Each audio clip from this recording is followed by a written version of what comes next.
बेटा good morning to all of you. Next topic हमारे पास है क्लास 11th के लिए कि हम ये कर रहे हैं तरह से प्रोजेक्टाइल। ठीक है, काफ़ी इंपॉर्टेंट टॉपिक है ये प्रोजेक्टाइल। ठीक है, प्रोजेक्टाइल देखो इसमें जो ये होता क्या है प्रोजेक्टाइल, जब भी हम एक तरह से हमने मान लिया कोई हाइट है, ये नीचे ग्राउंड है। ठीक है, ये नीचे क्या ग्राउंड है। ठीक है, और किसी हाइट पर हम खड़े हुए हैं। ठीक है, हमने मान लिया कोई ये हाइट है यहाँ, और ये ग्राउंड से लेकर के ये जो हाइट है इसका नाम मैंने क्या रख दिया h। ठीक है, h हमारे पास क्या हाइट है, नीचे क्या है ग्राउंड है। किसी हाइट पर हम खड़े होने के बाद क्या करते हैं, एक कोई स्टोन लेकर के उसको ऐसे फेंक देते हैं, तो क्या करेगा वो कुछ देर जमीन पे आगे गिरेगा।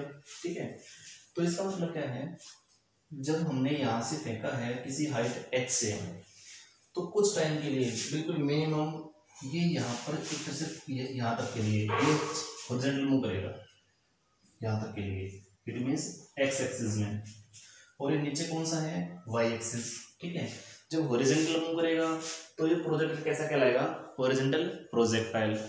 और जब डाउनवर्ड मूव करेगा तो हम कह सकते हैं कि हमारे पास क्या है ग्राउंड के लिए वाई कंपोनेंट। ठीक है, ठीक है, तो भी देखो किसी पॉइंट यहाँ आकर के हमने क्या कर दिया, उसका रिजल्टेंट निकाल दिया। ठीक है, हमने यहाँ मान लिया उसका रिजल्टेंट। तो जो रिजल्टेंट है ये किसके लिए है, वेलोसिटी क्या है इसकी v वेलोसिटी है, तो v एक्सिस में तो vx हो जाएगा, और v y के कोऑर्डिनेट में क्या होगा, ये कंपोनेंट है vy होगा। तो रिजल्टेंट क्या बचेगा vx और vy का स्क्वायर कॉमन वेलोसिटी। क्लियर है, दोबारा फिर समझ लो हमने किया क्या है, अब तक हमने किया क्या है, एक किसी हाइट पर ग्राउंड से लेके हाइट जो है वो हमारे हमने h मान ली। जब हॉरिजॉन्टल एक्सिस में कोई ऑब्जेक्ट मूव करेगा तो उसका नाम क्या है एक्स एक्सिस। जब वो कंपोनेंट y में जाएगा तो वो हमारे पास क्या है y कंपोनेंट। जब हॉरिजॉन्टल में गया है किसी कॉमन वेलोसिटी के साथ तो हमने वो अज्यूम कर लिया vx, vy के लिए क्या कर दिया vy, कॉमन वेलोसिटी में क्या निकाल दी v is equal to vx square plus vy square under root. ठीक है, तो देखो इधर जब ऑब्जेक्ट कुछ टाइम के लिए हॉरिजॉन्टल में मूव करे फिर उसके बाद कहाँ आएगा वर्टिकल में। वर्टिकल में एक्सेलरेशन क्या होती है डाउनवर्ड, डाउनवर्ड में कैसे रहेगी एक्सेलरेशन पॉजिटिव। ठीक है, तो देखो हमने एक इक्वेशन पढ़ी हुई है displacement for case s is equal to ut plus 1/2 a t square. ठीक है, अब ये देखो ये जो डिस्प्लेसमेंट की इक्वेशन है, अब यहाँ पर कंपोनेंट कैसे हैं, दो हैं, एक x और एक y। इसको दो फेज में डिवाइड कर लो, s को x भी मान लो और y भी। जब s ये हमारे पास सेकंड इक्वेशन ऑफ मोशन है, s को x अज्यूम कर लिया, x is equal to u t plus 1/2 a हमारे पास क्या है एक्सेलरेशन, a को हमने क्या मान लिया g माना है, s को क्या माना है x माना है, तो यहाँ पर g और t स्क्वायर। ठीक है, ये x और y मैंने क्यों अज्यूम की है, और फिर x को मान लो y। जब y अज्यूम करोगे तो हमारे पास क्या है ut प्लस 1/2 और वही gt स्क्वायर। अब ये दो इक्वेशन है, ये फर्स्ट ये सेकंड, ये जो फर्स्ट और सेकंड दोनों में डिफरेंस क्या है, जो ये x लिखा है इसका मतलब क्या है ये हॉरिजॉन्टल कंपोनेंट के लिए है, जो y लिखा है इसका मतलब क्या है ये वर्टिकल कंपोनेंट के लिए है। तो हॉरिजॉन्टल और वर्टिकल दोनों हमारे पास क्या है, एक हॉरिजॉन्टल केस में स्ट्रेट लाइन में, वर्टिकल क्या रहेगा डाउनवर्ड डायरेक्शन में। ठीक है, अब जब हॉरिजॉन्टल में कोई ऑब्जेक्ट मूव करे, हॉरिजॉन्टल में मूव करने लग रहा है, और इनिशियल वेलोसिटी क्या होती है इसकी u, हमने मान लिया u क्या है इसके लिए इनिशियल वेलोसिटी। तो जब ये हॉरिजॉन्टल में जाएगा तो वर्टिकल में तो तब तक नहीं पहुंचा ना, इसका मतलब क्या वहां पर एक्सेलरेशन है ही नहीं, तो वहां पर एक्सेलरेशन कितना है 0।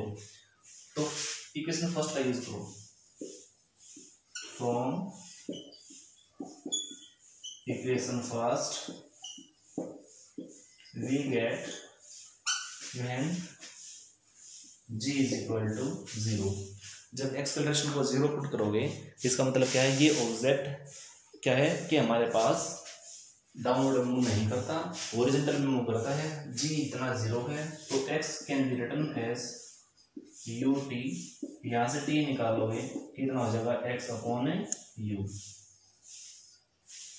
क्लियर है, ये तो आ गया हमारे पास t की वैल्यू। ठीक है, जो हमारे पास ये फैक्टर टी आया है, जब ऑब्जेक्ट क्या करे, कुछ देर के बाद जब हॉरिजॉन्टल पाथ उसको कवर हो जाए तो क्या करेगा, वो वर्टिकल में मूव करेगा। अब वर्टिकल में मूव कर रहा है, कब मूव किया है, जो हॉरिजॉन्टल के बाद वर्टिकल में मूव किया है, तो हॉरिजॉन्टल में वेलोसिटी क्या है, कंपोनेंट इसके लिए क्या हो जाएगा, 0। तो यहाँ पर वेलोसिटी 0 बाई कंपोनेंट में, तो हॉरिजॉन्टल में velocity 0 plus 1/2 g T square, ये इक्वेशन 2 हो गई। टी की वैल्यू क्या है, ये कंपोनेंट ये यहाँ पुट करवा दो, तो रिजल्ट क्या बचेगा, y is equal to 1/2 g, t की वैल्यू क्या है, x अपॉन यू स्क्वायर। इसको जब सॉल्व करोगे तो क्या रिजल्ट बचेगा, y is equal to g/2 x square और यू स्क्वायर। ठीक है, तो हमारे पास जो ये रिजल्ट आया है 1/2 g यू स्क्वायर और x स्क्वायर, इसको पैराबोला पाथ में लेके आ सकते हैं। कैसे, इसको लिखा जा सकता है y is equal to 1/2 g upon u square और x स्क्वायर।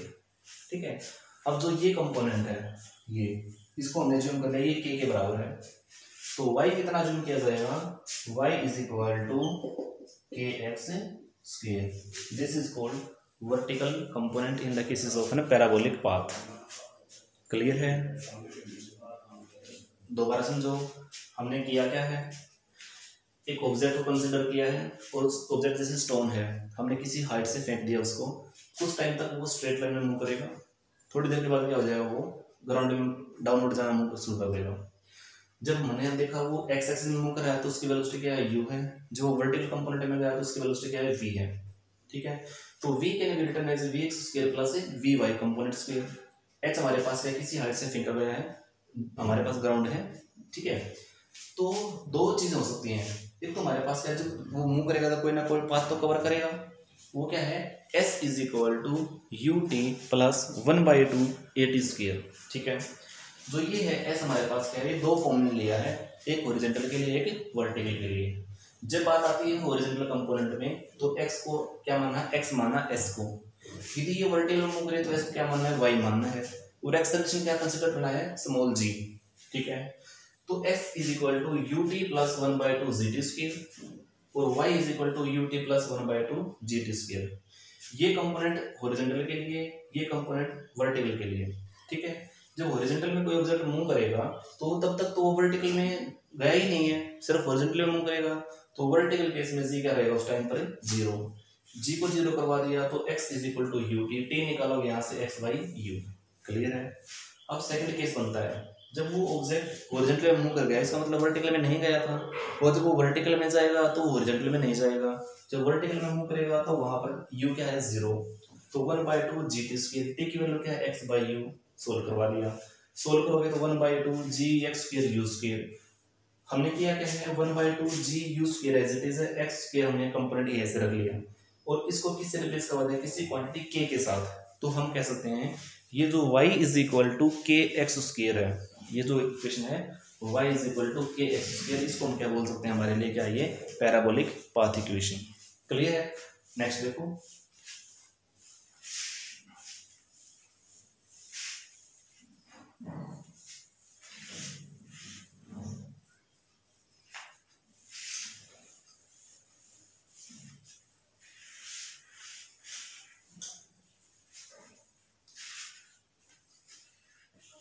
तो हमारे पास रिजल्ट क्या पहुंचे हैं, एक तो रिजल्ट हमारे पास क्या है, पैराबोलिक पाथ इक्वेशन के लिए के एक्स स्क्वायर, जिसको हमने लिखा y is equal to 1/2 g और x square upon u square. ठीक है, जो हमारे पास ये दोनों रिजल्ट आए हैं इसका यूज करवा के हमने आगे लिखने हैं। देखो फर्स्ट पार्ट है इसका, वो क्या है, time of light, time of light. अब टाइम ऑफ लाइट कैसे निकालना है, इसका मतलब क्या है, जब वो ऑब्जेक्ट कुछ हाइट पे गया है और हाइट कितनी है उसके लिए, डायग्राम हमने भी पढ़ा थोड़ी देर पहले, हाइट को किससे रिप्लेस करवाया था, h से, कुछ ऐसे बनाया था डायग्राम, कोई हाइट h है,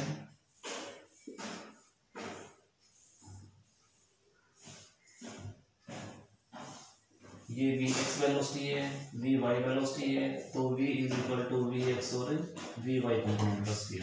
ठीक है, कोई हाइट h है तो हमने देखा x can be written as ut plus 1/2 at square, वो जबकि a को क्या लिखा था, g लिखा था।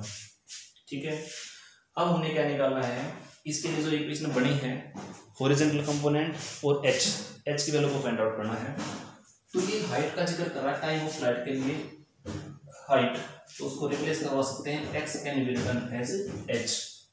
जब हाइट का जिक्र आता है तो हम डिस्टेंस को, डिस्प्लेसमेंट को किससे रिप्लेस करवा देते हैं, h से रिप्लेस करवा देते हैं। ठीक है, तो देखो हमने किया क्या है, x को क्या मान लिया, h मान लिया, ये हो गया h,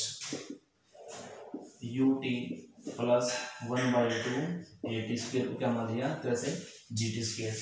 और जब ऑब्जेक्ट डाउनवर्ड में मूव करेगा तो हम वहां पर वेलोसिटी क्या लिखते हैं, 0, वेलोसिटी 0 लिखोगे तो h is equal to 1/2 gt square. ठीक है, और ये जो t यहाँ पे दिया था कि कंफ्यूजन ना बने, स्मॉल t को हमने कैपिटल T मान लो, क्योंकि टाइम ऑफ फ्लाइट कंप्लीटली निकल जाएगा।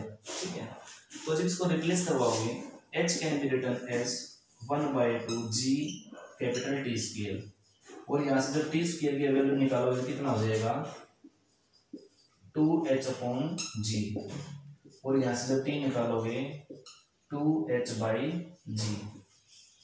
This is called time factor.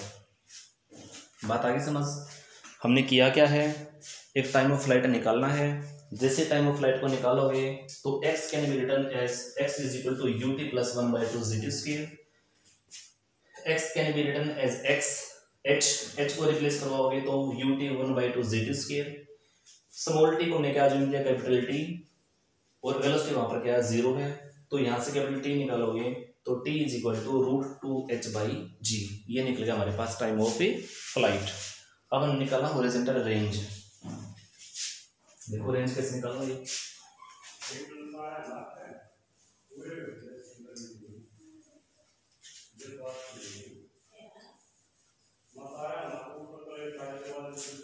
तो t की वैल्यू हमारे पास क्या पहुंची है,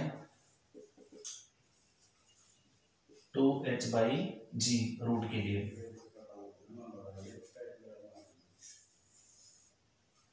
अब निकालो हॉरिजॉन्टल रेंज।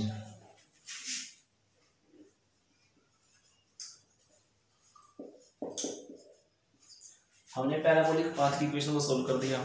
ठीक है, टाइम ऑफ फ्लाइट को जूम कर लिया, जो कि देखो इक्वेशन लिखते जाओ ताकि यदि कितना रहे, हमने निकाला y is equal to kx square, parabolic path equation use की है। दूसरा रिजल्ट क्या है, टाइम ऑफ फ्लाइट के लिए t is equal to √2h/g। तीसरा रिजल्ट क्या, हॉरिजॉन्टल रेंज, r लिख दिया मैंने हॉरिजॉन्टल रेंज के लिए। जब ऑब्जेक्ट के लिए हमने क्या निकालनी है, हॉरिजॉन्टल रेंज निकालनी है। तो इक्वेशन क्या आई थी हॉरिजॉन्टल केस में, s is equal to ut plus 1/2 gt square, s को x से रिप्लेस करवा दो, ut प्लस 1/2 gt स्क्वायर। ठीक है, जब हॉरिजॉन्टल में ऑब्जेक्ट मूव करे तो वहां पर एक्सेलरेशन क्या रहती है, 0 रहती है। ठीक है, तो acceleration is equal to 0 in case of horizontal. ठीक है, तो x is equal to u into t. T हमारे पास क्या है, यहाँ पर कैपिटल T है। ठीक है, तो यहाँ पे लिखना है small t can be written as capital T, तो x is equal to u और कैपिटल T। ठीक है, कैपिटल T की वैल्यू यहाँ पुट करवा दो 2h/g। ठीक है, तो x is equal to u, t की वैल्यू क्या है, √2h/g, टाइम ऑफ फ्लाइट। तो ये हमारे पास क्या निकलेगा जी, हॉरिजॉन्टल रेंज, जो कि किसके इक्वल है, x is equal to u 2h/g। Clear है, दोबारा फिर समझ लो, किसी बच्चे को समझ ना आया हुआ हो तो हमने किया क्या है, हॉरिजॉन्टल रेंज और वर्टिकल कंपोनेंट निकाल रहे हैं। वर्टिकल कंपोनेंट हमने कहाँ से जूम किया है, जो कि हमने इक्वेशन लिखी थी x is equal to ut plus 1/2 gt square, जबकि हमने देखा वहां पर उस कंपोनेंट में क्या था कि t की वैल्यू पुट करवाई थी, g as it is factor था। ठीक है, जब g कंपोनेंट हमारे पास क्या है, एज इट इज फैक्टर है, तो हमने वहां से इसको रिजल्ट को आराम से फाइंड आउट कर लिया। ठीक है। जब जो निकाला था 2h/g, एक्स को क्या लिखा था, h लिखा था। एक्स को जैसे ही हमने h लिखा है तो ये इक्वेशन यहाँ से क्या निकल के आ गई थी, 2h/g। ठीक है, तो मैं कहना ये चाह रहा हूँ, एक्स को क्या लिखा था, h लिखा था इस केस में, u 0 हो गया था, t कैपिटल T लिख दिया था, तो ये इक्वेशन बन के आ गई थी। लेकिन बात आती है हॉरिजॉन्टल रेंज के लिए, तो ये कंपोनेंट क्या रहेगा, 0 रहेगा। टी की वैल्यू निकाल दी, this is required answer for range. Clear है।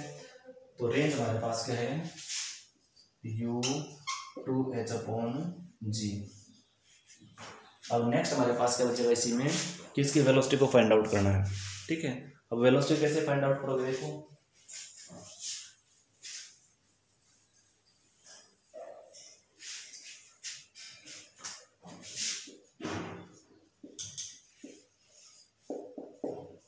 वेलोसिटी। अब हमने देखा कि इस कंपोनेंट में एक तो हॉरिजॉन्टल है, एक वर्टिकल है, तो vx square vy square, total velocity तो ये है। क्योंकि vx हमारे पास क्या है, हॉरिजॉन्टल के लिए, vy क्या है, वर्टिकल कंपोनेंट के लिए। तो हमने देखा है कि v is equal to vx square plus vy square. ठीक है, ये हमारे पास क्या है, एक तरह से जो gt का काम करेगा, g और t हमारे पास क्या है, फर्स्ट इक्वेशन ऑफ मोशन से रिजल्ट। ठीक है, टोटल वेलोसिटी क्या है यहाँ पे, डाउनवर्ड। डाउनवर्ड में vx तो है ही नहीं, तो vx कितना 0, vy। अब vy कैसे निकालोगे, हमने इक्वेशन पढ़ी है first equation of motion, v is equal to u plus at। ठीक है, अब v is equal to u, a को क्या लिखना है, स्मॉल g और t। अब ऑब्जेक्ट कैसा है, डाउनवर्ड में, तो इसको मैंने लिख दिया y, ये भी y, ये भी y और g को भी y लिख दिया।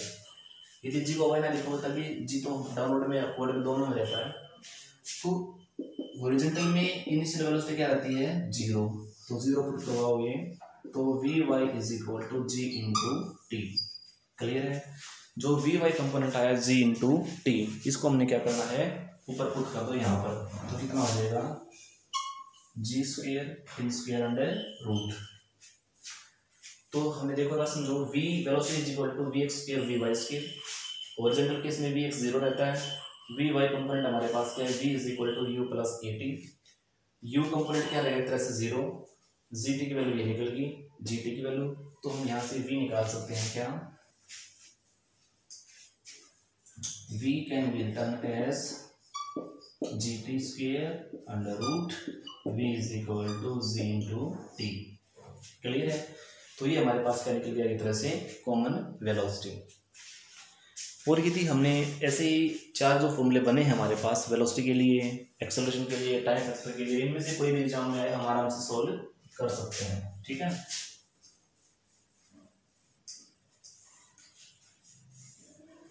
तो फोर्थ जो फॉर्मूला है वो क्या है, वेलोसिटी के लिए vx स्क्वायर और vy कंपोनेंट का स्क्वायर। ठीक है, तो ये 4 फॉर्मूले बेटा इनको कर लेना, काम के फॉर्मूले हैं। ठीक है, बाकी हम कल करेंगे। इससे पहले बार में जैसे हमने लिख रहे हैं, ये फर्स्ट फॉर्मूला देखो, मैं तो आप सब चीजें रिपीट करवाना चाहूँगा, vx स्क्वायर। सेकंड फॉर्मूले में क्या, t is equal to 2h/g। Third फॉर्मूले में क्या, r is equal to u under root of 2h/g।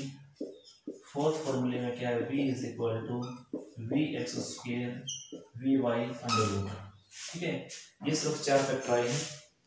तो यहाँ पर y क्या है, एक तरह से जो y कंपोनेंट में मूव कर रहा है ऑब्जेक्ट, x क्या है, k क्या है, कोई भी कांस्टेंट फैक्टर जो आया था 1/2 g u स्क्वायर, x क्या है, हॉरिजॉन्टल पाथ, t क्या है, टाइम ऑफ फ्लाइट, तो कांस्टेंट क्वांटिटी, h हमारे पास क्या हाइट के लिए, g क्या है, एक्सेलरेशन ड्यू टू ग्रेविटी, ये एक्सेलरेशन, r क्या है, हॉरिजॉन्टल रेंज, v क्या है, वेलोसिटी, 2 वही कंपोनेंट g और h, इट मींस हाइट और acceleration due to gravity, v total velocity, vx horizontal के लिए वेलोसिटी, vy वर्टिकल के लिए टोटल वेलोसिटी। ठीक है, तो बेटा टोटल वेलोसिटी हमारे पास ये निकल के आ गई। ठीक है, बाकी बेटा हम कल करेंगे। Thanks to all of you, have a nice day.